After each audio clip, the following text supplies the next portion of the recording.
Hey guys, R4GE VipeRzZ, and today I'm going to show you how you can horizontally flip a video in Premiere Pro CC.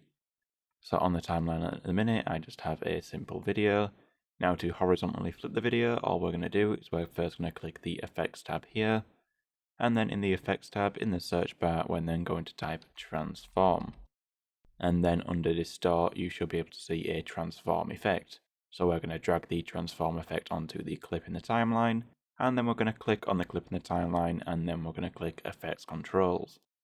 Now in the Effects Controls, we're then going to uncheck the Uniform Scale box here, and we're then going to come to where it says Scale Width. Now in the Scale Width, we're going to change it from 100 to -100, and then press Enter. And what that will do is that will flip the video. So now as you can see, the video has been horizontally flipped. So guys, that's as simple as it gets. If you like the video, don't forget the like button. If you dislike it, hit the dislike button. Subscribe for more content like this, and I'll see you another time. Bye.